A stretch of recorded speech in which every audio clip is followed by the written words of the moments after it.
Hello champs, I hope you all are doing great. इस video में मैं आपके साथ डिस्कस करूंगी कि कैसे आप पहचानेंगे that a particular activity is operating, investing और financing in nature in your chapter called cash flow statement. So आपको पता है ये पहचानना हमारे लिए बहुत ज़रूरी है ऑब्वियसली, क्योंकि कैश फ्लो स्टेटमेंट का जो फॉर्मेट है वहाँ पे हमें तीनों एक्टिविटीज़ को सेपरेटली शो करना है।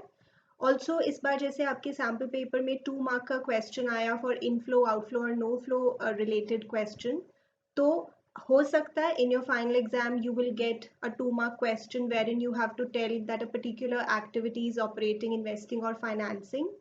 ऑल्सो अगर आपका प्रैक्टिकल अभी तक नहीं हुआ है तो वहाँ पे भी आपसे वो ये क्वेश्चन पूछ सकते हैं।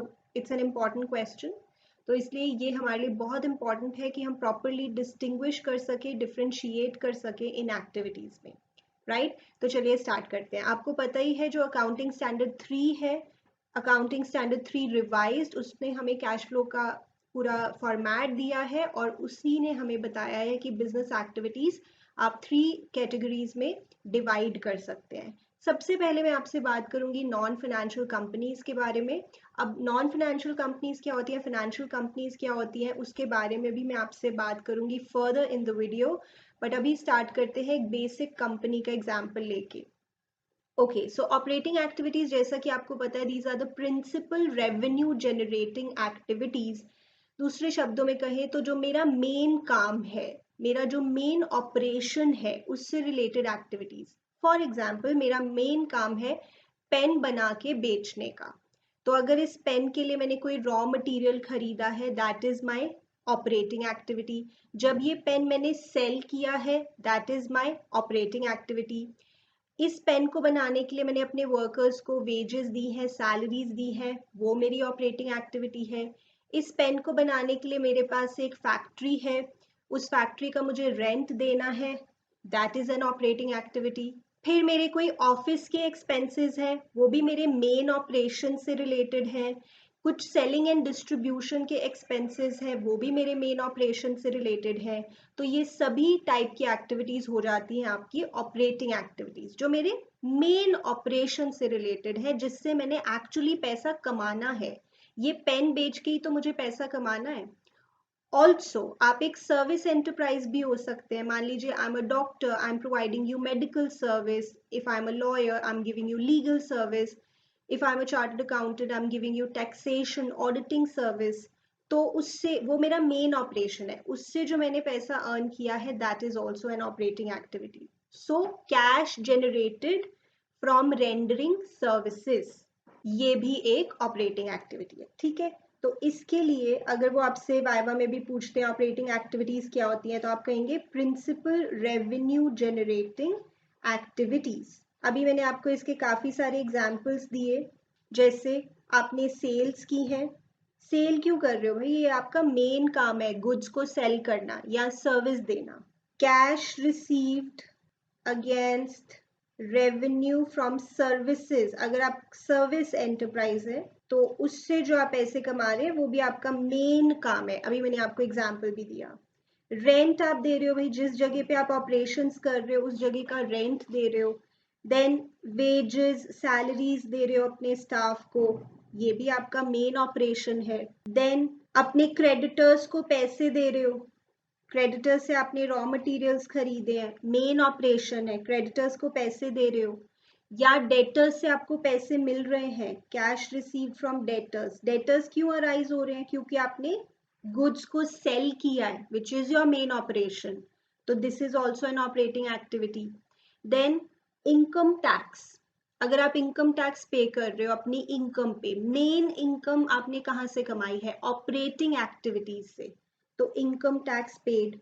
और ऐसा भी होता है, आपको पता है कि कई बार हमें इनकम टैक्स का रिफंड भी मिलता है, तो अगर इनकम टैक्स पे करना ऑपरेटिंग एक्टिविटी है तो जो रिफंड मिलेगा वो भी ऑपरेटिंग एक्टिविटी है। क्या इनकम टैक्स हमेशा ऑपरेटिंग एक्टिविटी होता है? नो, जरूरी नहीं है। I give you example.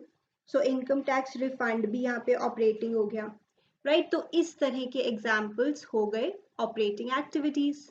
चलिए अब बात करते हैं इन्वेस्टिंग एक्टिविटीज के बारे में। तो सिंपली आप इसको ऐसे ध्यान रखें कि आपने फिक्स्ड एसेट्स खरीदे हैं या बेचे हैं, या आपने इन्वेस्टमेंट्स खरीदी हैं या बेची हैं, तो वो इन्वेस्टिंग एक्टिविटीज़ है। Proper definition is acquisition and disposal of long term assets and investments. ये इन्वेस्टमेंट्स भी लॉन्ग टर्म इन्वेस्टमेंट्स हैं, क्योंकि शॉर्ट टर्म इन्वेस्टमेंट्स या करंट इन्वेस्टमेंट्स या मार्केटेबल सिक्योरिटीज़ को हम कैश एंड कैश इक्विवेलेंट्स में ट्रीट करते हैं। तो यहाँ पे जिन इन्वेस्टमेंट्स की हम बात करें वो लॉन्ग टर्म है। तो बेसिकली आपने कहीं पैसा इन्वेस्ट किया, अगर आपने कोई मशीनरी खरीदी, बिल्डिंग खरीदी, लैंड खरीदा, प्लांट खरीदा, तो ये इन्वेस्टिंग एक्टिविटी है। एंड अगर आपने वो चीज़ें सेल की, वो भी इन्वेस्टिंग एक्टिविटी है। देन मेरे पास एक्स्ट्रा पैसे पड़े थे, मैंने किसी कंपनी के शेयर्स खरीद लिए, इन्वेस्टिंग एक्टिविटी है। और बदले में जो मुझे मिलेगा रिटर्न, वो भी इन्वेस्टिंग एक्टिविटी है। लाइक मेरे पास एक्स्ट्रा पैसे पड़े थे, मैंने किसी कंपनी के शेयर्स खरीद लिए, उस पर मुझे डिविडेंड मिल रहा है, तो that is also investing activity. पहले मैं इतना लिख देती हूँ।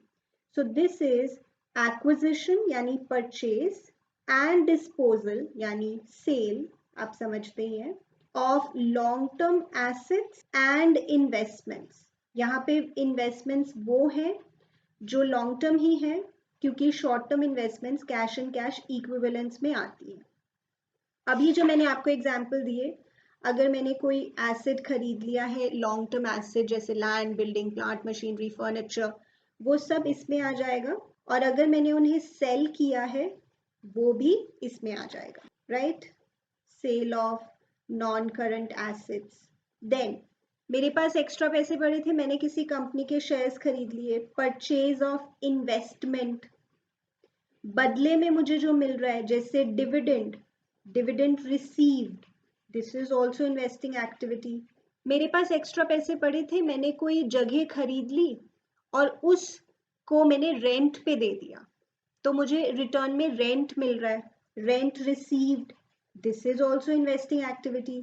अब देखो, आप डिफ्रेंशिएट करें, रेंट पेड ऑपरेटिंग था, क्योंकि जहां मैं ऑपरेशन कर रही थी उस जगह का मैं रेंट दे रही हूँ, और रेंट रिसीव्ड इन्वेस्टिंग है।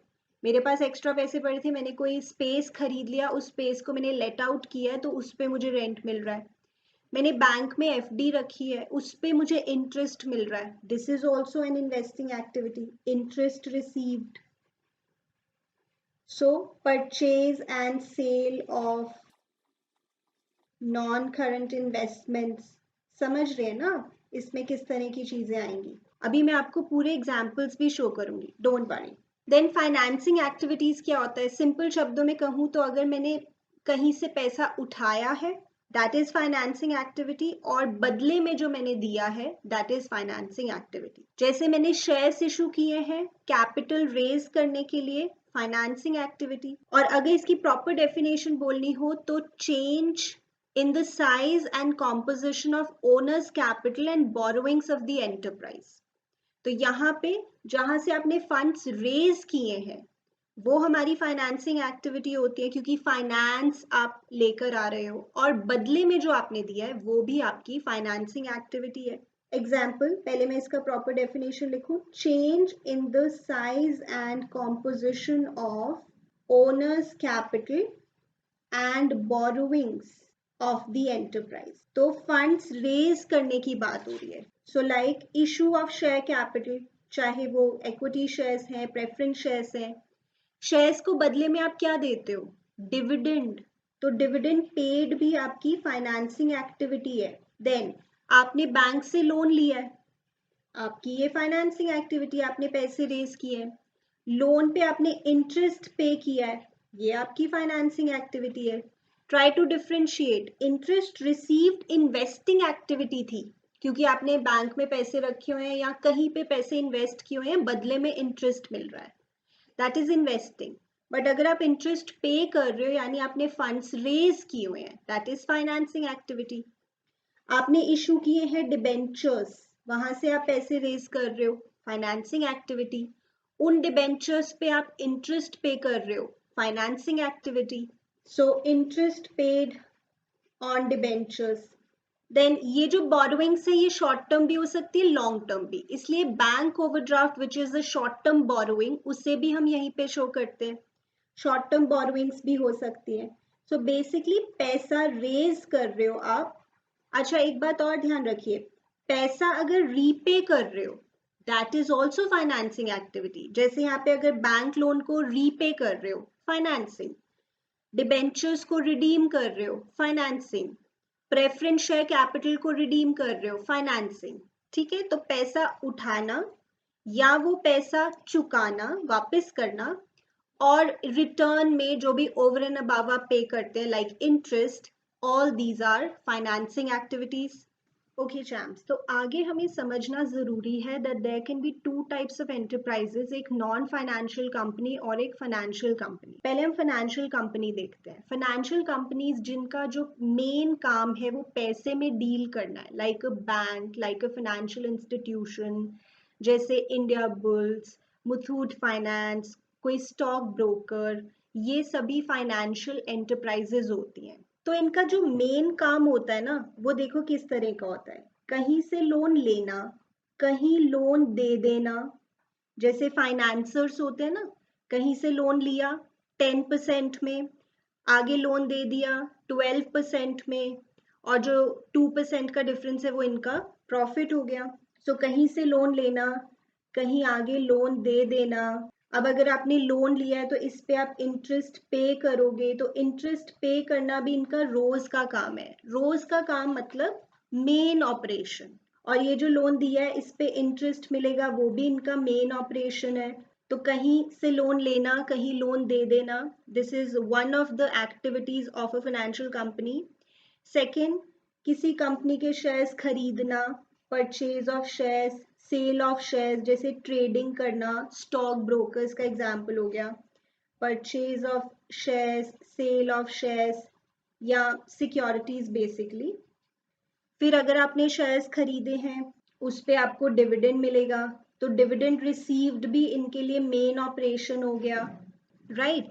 तो फाइनेंशियल कंपनी का काम हो गया लोन लेना, लोन देना, शेयर्स खरीदना, शेयर्स बेचना, या शेयर्स की जगह कोई भी सिक्योरिटीज खरीदना बेचना। और जो नॉन फाइनेंशियल कंपनी होती है, ऑब्वियसली जो फाइनेंशियल नहीं होती वो नॉन फाइनेंशियल है, जिसका ऐसा कोई काम नहीं है कि वो पैसे में ही डील करते हैं। पेन बना के बेचने का बिजनेस है, आप एक नॉन फाइनेंशियल कंपनी है। किसी भी चीज की प्रोडक्शन करते हैं, सेल करते हैं, आप एक नॉन फाइनेंशियल कंपनी है। तो अगर क्वेश्चन में स्पेसिफाइड नहीं है कि हम किस तरह की कंपनी के बारे में बात कर रहे हैं, तो हम उसे नॉन फाइनेंशियल कंपनी ही मानते हैं। सो एनी रेगुलर एंटरप्राइज जो आपके माइंड में आती है वो एक नॉन फाइनेंशियल कंपनी ही होती है। तो मैं रिपीट कर रही हूँ, फाइनेंशियल कंपनी के लिए जो रोज का काम है, रोज का काम मतलब जो इसका मेन ऑपरेशन है वो ये है, कहीं से लोन लेना, कहीं लोन देना। लोन लिया है तो इंटरेस्ट देना, लोन दिया है तो इंटरेस्ट लेना, सिक्योरिटीज बाय करना, सेल करना, जैसे स्टॉक ब्रोकर होता है। ठीक है, तो अभी मैं आपको एग्जाम्पल्स शो करती हूँ और आपको और डिटेल में समझ में आएगा कि हम एक्टिविटीज को कैसे डिफ्रेंशिएट करते हैं। चलिए चैम्प्स, अब हम एक एग्जाम्पल से और डिटेल में समझते हैं। So in this we have to tell कि कौन सी एक्टिविटी ऑपरेटिंग है, कौन सी इन्वेस्टिंग, कौन सी financing. And here we are talking about a non financial company, कोई भी रेगुलर कंपनी जो फाइनेंशियल कंपनी नहीं है। इमेजिन आप एक पेन बना के बेचने वाली कंपनी है, कुछ भी, एक regular company. Cash sale of goods, obviously ये तो आपका मेन ऑपरेशन है, गुड्स को सेल करोगे तभी तो पैसे कमाओगे। Principal revenue generating activity, so this is an operating activity. Then cash received against revenue from services rendered, जैसे आप एक सर्विस एंटरप्राइज भी हो सकते हैं, आप एक डॉक्टर है, मेडिकल सर्विस देते हैं, लॉयर है, लीगल सर्विस देते हैं, तो ये भी आपका मेन ऑपरेशन है। आप एक सर्विस प्रोवाइडर है तो आपने सर्विस से जो रेवेन्यू अर्न किया है that is also your main operation. अब कैश परचेजेस, अगर आप गुड्स मैन्युफैक्चर कर रहे हैं, कोई प्रोडक्शन कर रहे हैं, तो आप कुछ परचेज भी तो करोगे, raw material. So this is also your main operation, this is related to your main operation, ये भी हो गई आपकी operating activity. Cash paid against services taken, जैसे मान लीजिए आपका एक गारमेंट स्टोर है और आप गारमेंट्स डिजाइन भी करते हैं, तो आपने किसी फैशन डिजाइनर की सर्विस ली है, this is also your main operation. आपने मेन ऑपरेशन के लिए कोई सर्विसेज ली है, so this is also operating. Then patents purchased, long term asset आपने खरीदा है, परचेज ऑफ फिक्स्ड एसेट्स जैसे होती है इन्वेस्टिंग एक्टिविटी, तो ये हो गई हमारे लिए इन्वेस्टिंग एक्टिविटी, राइट। चलिए, देन बैंक ओवरड्राफ्ट मैंने अभी आपको बताया था, पैसे रेज करने से अगर रिलेटेड बात है, so that is financing. Bank overdraft is like a short term borrowing from bank. तो चाहे शॉर्ट टर्म बोरोइंग है चाहे लॉन्ग टर्म बोरोइंग है, आपने फंड्स रेज किए हैं तो ये है फाइनेंसिंग एक्टिविटी, राइट। वैसे ये करंट लायबिलिटी है, बट इसे हम वहां पे नहीं शो करते ऑपरेटिंग में जहां बाकी करंट एसेट्स और करंट लायबिलिटीज शो करते हैं। आपको पता है ना ये बात। Proceeds from issue of debentures, simple है, आपने डिबेंचर्स इशू किए हैं फंड्स रेज करने के लिए, this is also financing. Then purchase of shares, आप फाइनेंशियल कंपनी नहीं है, आप एक रेगुलर कंपनी है, तो आप शेयर्स खरीद रहे हैं। क्यों खरीद रहे हैं शेयर्स? आपके पास एक्स्ट्रा पैसे पड़े थे, आपने सोचा चलो किसी कंपनी के शेयर्स खरीद लेते हैं। This is N investing activity, right. So investing activity. Repayment of long term loan, मैंने अभी आपको बताया था, अगर आप लोन ले रहे हैं, फंड्स रेज कर रहे हैं या लोन को वापस कर रहे हैं, both of these are financing activities. तो अभी आपने लोन लिया था, फाइनेंसिंग, लोन को चुका रहे हैं, रीपे कर रहे हैं, that is also financing.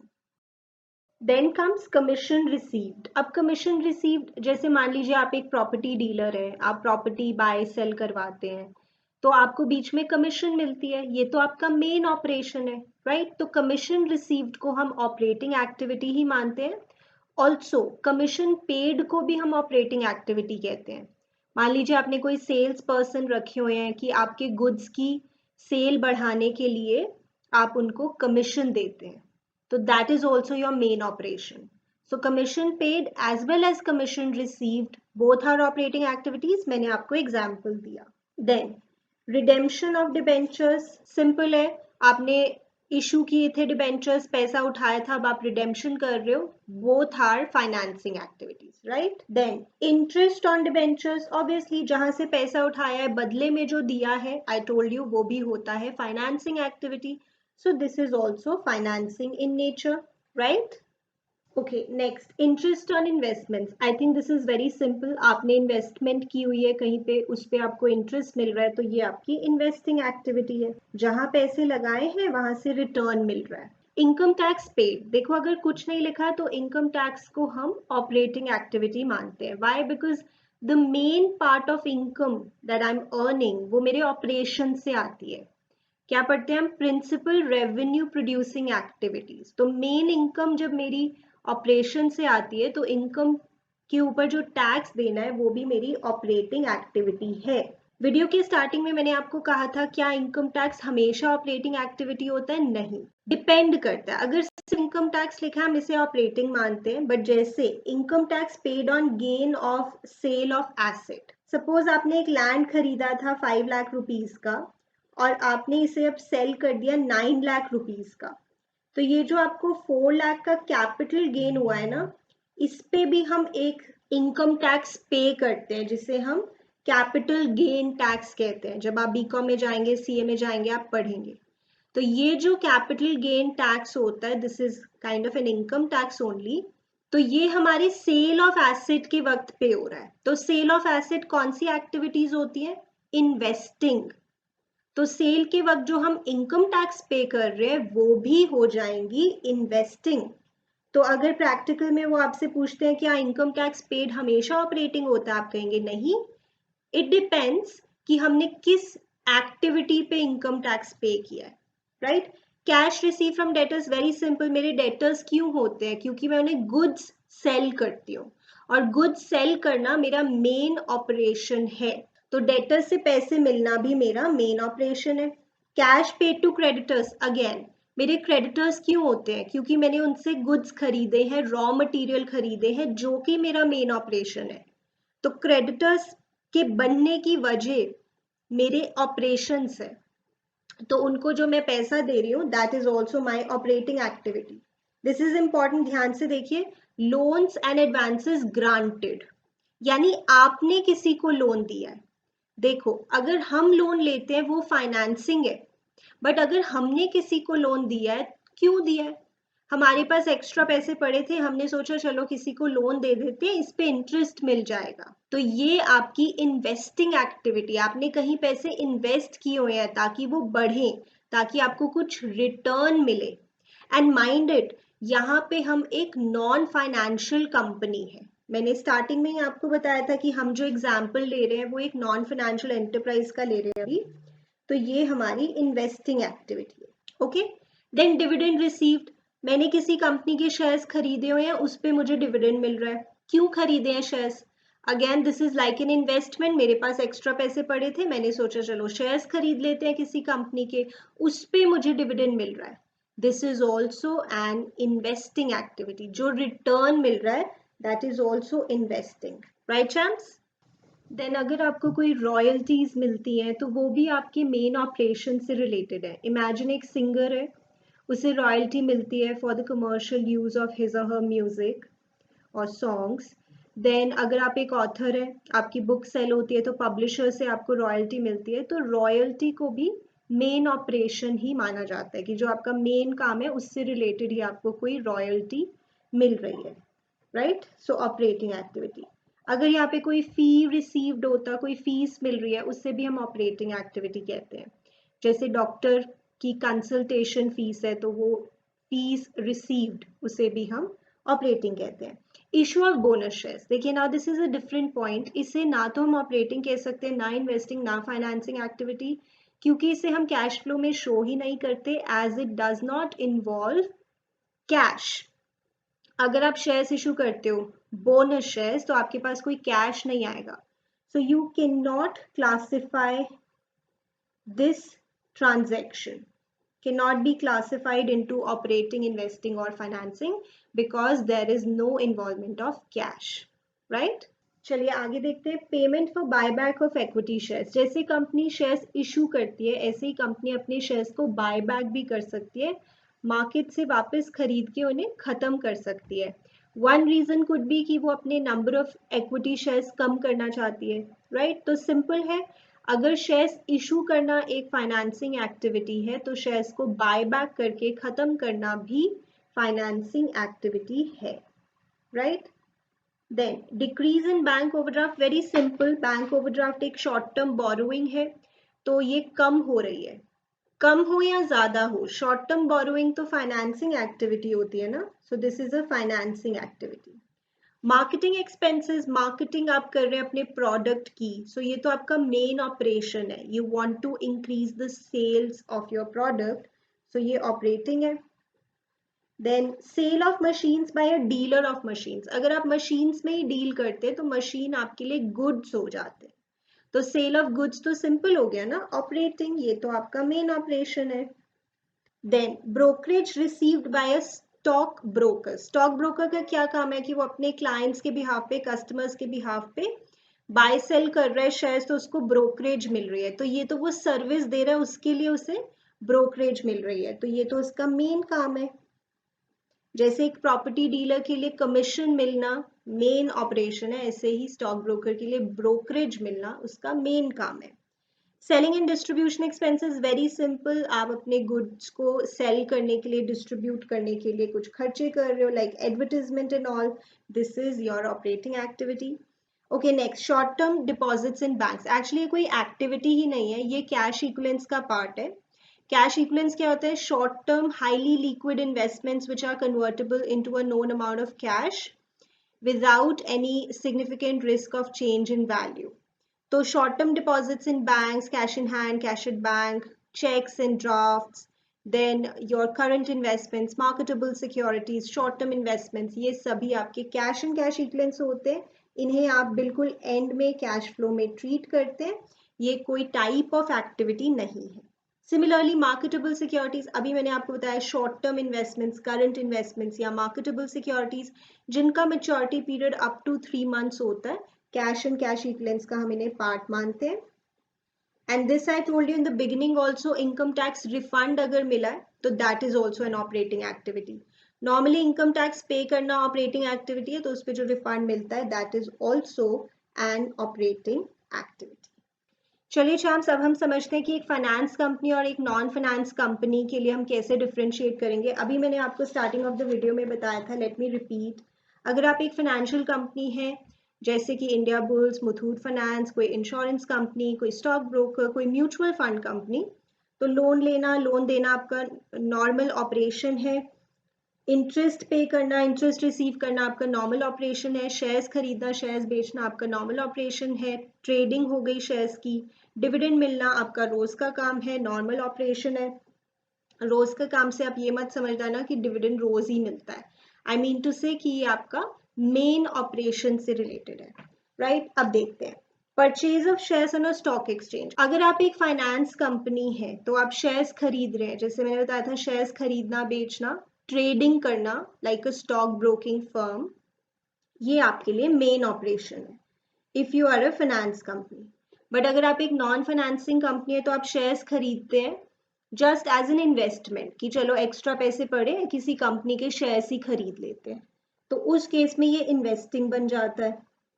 Dividend मिलना, अगर शेयर्स खरीदना बेचना आपका मेन ऑपरेशन है तो उस पर डिविडेंड भी तो आपको मिलता ही रहेगा, that is also your main operation. But अगर आप एक नॉन फाइनेंस कंपनी है तो आपने शेयर्स खरीदे थे एज एन इन्वेस्टमेंट और उस इन्वेस्टमेंट पे आपको डिविडेंड मिल रहा है, तो वो भी इन्वेस्टिंग एक्टिविटी है। नाउ माइंड इट, ये बहुत इंपॉर्टेंट है, डिविडेंड पेड। देखिए, डिविडेंड पेड किसी भी कंपनी के लिए ऑपरेटिंग एक्टिविटी हो ही नहीं सकता, क्योंकि आप डिविडेंड कब पे करते हैं? जब आप शेयर्स इशू करके फंड्स रेज करते हैं। क्या शेयर्स इशू करना किसी भी कंपनी के लिए ऑपरेटिंग एक्टिविटी हो सकता है? No. Indiabulls, Muthoot finance, कोई म्यूचुअल फंड कंपनी, क्या ये रोज रोज शेयर्स इशू करते हैं? No. Shares are only issued when you have to raise funds. तो डिविडेंड भी आप तभी देते हो जब आप शेयर्स इशू करके फंड्स रेज करते हो। तो डिविडेंड पेड किसी भी टाइप ऑफ एंटरप्राइज के लिए ऑपरेटिंग एक्टिविटी हो ही नहीं सकता। In fact this is N example of an activity जो हर टाइप की कंपनी के लिए फाइनेंसिंग ही होगा। ये भी क्वेश्चन आता है आपसे, प्रैक्टिकल में भी पूछ सकते हैं वाइवा में, दैट बताइए, give an example of a transaction which is always a financing activity for every type of enterprise. तो डिविडेंड पे करना कभी भी आपका मेन ऑपरेशन नहीं हो सकता। You only pay dividend whenever you raise funds by issuing shares, and that will always be a financing activity.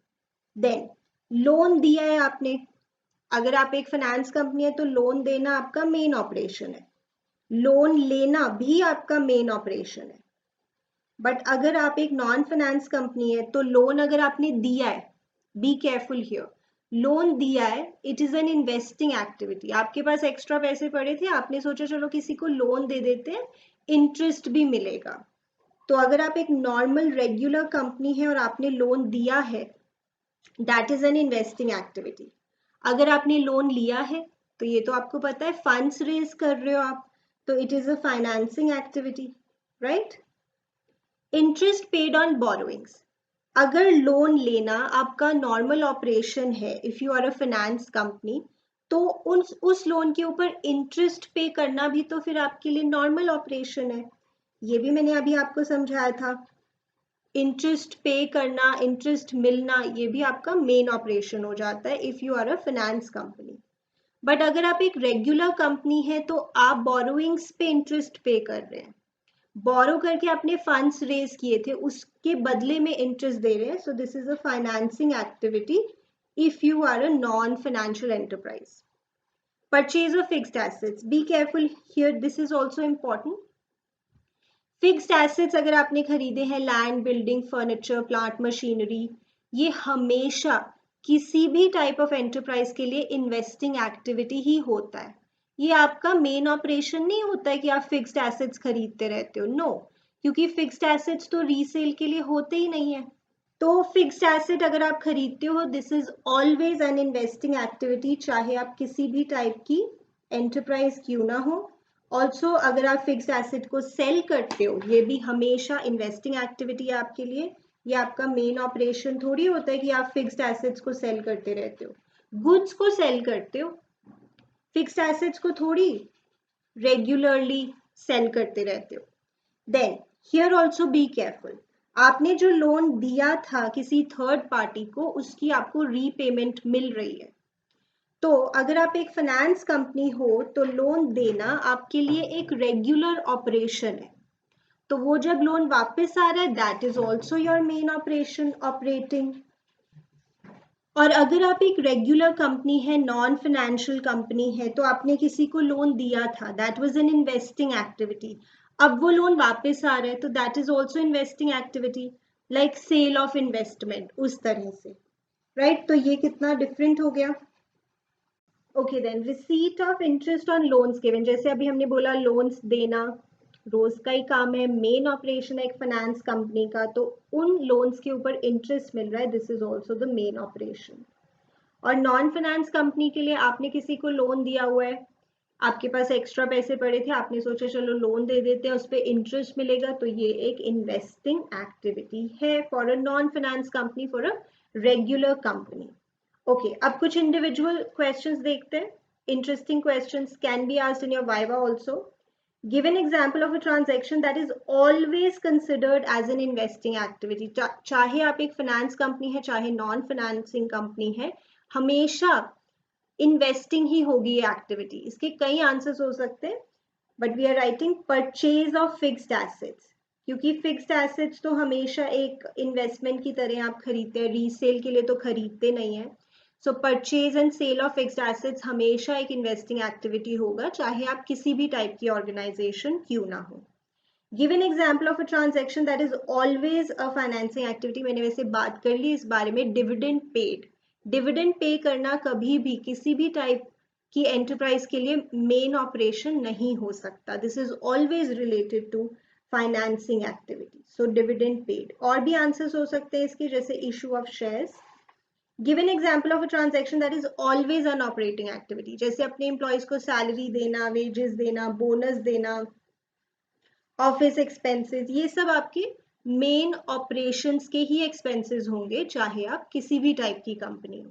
तो चैम्स, I am trying कि ईच एंड एवरी आइटम मैं आपके साथ कवर करूँ इस वीडियो में, जितनी नॉलेज हो सकती है मैं आपको दूँ related to operating activities, investing और फाइनेंसिंग। आई होप आपको वीडियो अच्छा लग रहा है। If yes, please like the video. Okay. Give a transaction a part of which is shown as an investing and a part as financing activity. तो yes, कोई ऐसी transaction भी हो सकते हैं जिसमें mix हो, तो इसका आंसर हो जाता है जैसे purchase of a fixed asset under hire purchase system. अब हायर परचेज सिस्टम क्या होता है, लाइक इंस्टॉलमेंट पे एसेट्स खरीदते हैं ना, आपने देखा होगा लोग रेफ्रिजरेटर, एसी वगैरह इंस्टॉलमेंट्स पे खरीदते हैं, सो उसे आप कहते हैं हायर परचेज सिस्टम। अब इसमें कैसे, मतलब इन्वेस्टिंग और फाइनेंसिंग कैसे होगा, आई विल एक्सप्लेन। सपोज आपने एक फर्नीचर खरीदना है जिसका प्राइस है 50,000, राइट? अब ये मैंने हायर परचेज सिस्टम पे लिया, यानी इंस्टॉलमेंट्स पे। तो लेट्स से इसमें मुझे 5 इंस्टॉलमेंट्स देनी है, उन्होंने मुझे कहा है कि 5 इंस्टॉलमेंट्स होंगी, जिसमें जैसे 10,000 का प्रिंसिपल होगा हर इंस्टॉलमेंट में, और लेट्स से 1,000 का इंटरेस्ट होगा हर इंस्टॉलमेंट में। ठीक है, पॉसिबल है ये। तो मेरी हर इंस्टॉलमेंट 11,000 रुपीज की हो जाएगी, जिसमें 10,000 का प्रिंसिपल अमाउंट होगा और 1,000 का इंटरेस्ट होगा, राइट? अब ध्यान से देखना, जो मैंने ये प्रिंसिपल अमाउंट पे करना है, ये एक्चुअली फर्नीचर के प्राइस का पार्ट है, और फर्नीचर खरीदना एक इन्वेस्टिंग एक्टिविटी है, यानी ये प्रिंसिपल अमाउंट जब मैं पे कर रही हूँ, इसे हम इन्वेस्टिंग एक्टिविटी की तरह शो करेंगे। और जो उसके ओवर एंड अबव मैं इंटरेस्ट पे कर रही हूँ, जब आप इंटरेस्ट पे करते हैं और आप एक रेगुलर कंपनी है, तो इंटरेस्ट पे करना कौन सी एक्टिविटी होता है, फाइनेंसिंग एक्टिविटी। इट्स लाइक कि आपने किसी से लोन लिया है और आप उसको वापस कर रहे हो पैसे। यहाँ पे हमने वैसे लोन नहीं लिया किसी से, बट यहाँ पे इंटरेस्ट की नेचर वैसे ही है, ओवर एंड अबव कुछ पे कर रहे हो। तो प्रिंसिपल के लिए जो आप पैसा दे रहे हो वो इन्वेस्टिंग एक्टिविटी का पार्ट होगा, और जो आप इंटरेस्ट के लिए पैसा दे रहे हो वो फाइनेंसिंग एक्टिविटी का पार्ट होगा। यानी एक ही ट्रांजैक्शन में इन्वेस्टिंग भी है, फाइनेंसिंग भी है, राइट? ओके चैम्प्स, आगे देखते हैं। Purchase of shares on behalf of customers by a financial company. थोड़ा ध्यान से देखिए यहाँ पे, अगर तो लिखा होता purchase of shares by a financial company तो हम इसको नॉर्मली कहते हैं ये ऑपरेटिंग एक्टिविटी है। वहां पे हम मान रहे होते हैं कि आपने शेयर्स खरीदे हैं ट्रेडिंग पर्पस के लिए। मान लो मैं एक स्टॉक ब्रोकर हूँ, मैं शेयर्स खरीदती हूँ बेचती हूँ अपने लिए, और ये मेरा मेन काम है, मेरा मेन ऑपरेशन है। बट यहाँ पे मैंने कस्टमर के लिए शेयर्स खरीदे हैं, तो यहाँ पे जो पैसे आए होंगे वो भी कस्टमर ने लगाए हैं, यहाँ पे मेरे पैसे नहीं लगे। यहाँ पे सिर्फ मैंने कस्टमर के बिहाफ पे उसको शेयर्स खरीद के दिए हैं। So this is not an operating activity. तो इसमें मेरा क्या फायदा? इसके ऊपर जो मुझे ब्रोकरेज मिलेगी वो मेरा मेन ऑपरेशन है, वो मेरा मेन काम है। That will be operating activity, but सिर्फ purchase and sale of shares on behalf of customer would not be an operating activity.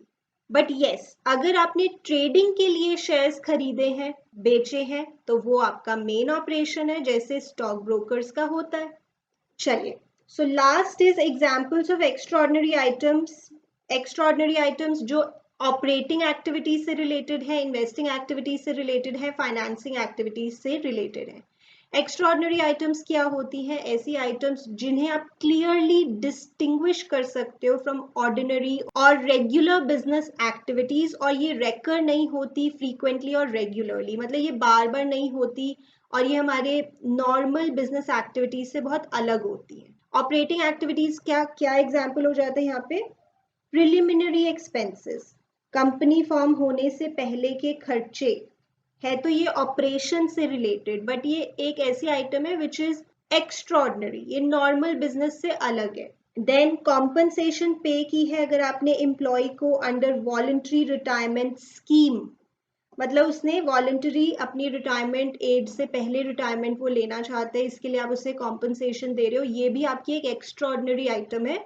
और एम्प्लॉयज को जो भी आप कॉम्पनसेशन देते हो, सैलरी वेजेस जो भी देते हो, वो एक ऑपरेटिंग एक्टिविटी होता है। बट सैलरी वेजेस एक्स्ट्रॉर्डनरी नहीं होता है, but compensation under voluntary retirement scheme extraordinary item है। देन इन्वेस्टिंग एक्टिविटीज, मान लीजिए आपका कोई फिक्स्ड एसेट डैमेज हो गया ड्यू टू एन अर्थक्वेक, और उसके लिए आपको कॉम्पनसेशन मिल रहा है, इंश्योरेंस क्लेम मिल रहा है। ठीक है, सो फिक्स्ड एसेट से रिलेटेड बातें हमारी इन्वेस्टिंग एक्टिविटी में आती हैं। सो हमारा एक फिक्स्ड एसेट डैमेज हो गया ड्यू टू एन अर्थक्वेक से, एंड आपको इंश्योरेंस क्लेम मिल रहा है। So that is an example of extraordinary item but under investing activity. Financing activity में extraordinary buyback of shares, जो मैं अभी आपको बता रही थी, बाय बैक ऑफ शेयर्स जो कंपनी अपने ही शेयर्स मार्केट से खरीद के उन्हें खत्म कर देती है, ये भी कोई रोज का काम नहीं है, ये बहुत रेयरली होता है, ये रेकर नहीं करता, इट डजंट रेकर फ्रीक्वेंटली और regularly. So buy back of shares by the company, right champs? So I hope this video helped you, और मैंने कोशिश की मैं सारी केसेस आपके साथ कवर करूं। अच्छा, मुझे जाते जाते एक और याद आ रहा है, परचेज ऑफ गुडविल। समझते ही हैं आप, गुडविल एक फिक्स्ड एसेट होता है, though intangible, but fixed asset purchase of goodwill would be an investing activity. So I hope this video helped you. If yes, please like the video. और कोई भी topic आपको डिफिकल्ट लगता है, do let me know in the comment section. Please subscribe to our channel. हम बहुत मेहनत करके आपके लिए ऐसे वीडियोस लेकर आते हैं जिसमें हम आपको एक्चुअली कुछ वैल्यू एडिशन कर पाएं। आपने शायद अब तक ये ऑब्जर्व कर ही लिया होगा कि हमारे चैनल पे जितने भी वीडियोस हैं, in each and every video I try my best कि मैं बच्चों को कुछ वैल्यू दूँ, और just for the sake of uploading ना अपलोड करूँ। सो if you also feel it, please appreciate our effort by subscribing to our channel and sharing the videos with your friends, and मिलते हैं नेक्स्ट वीडियो में। Thank you so much.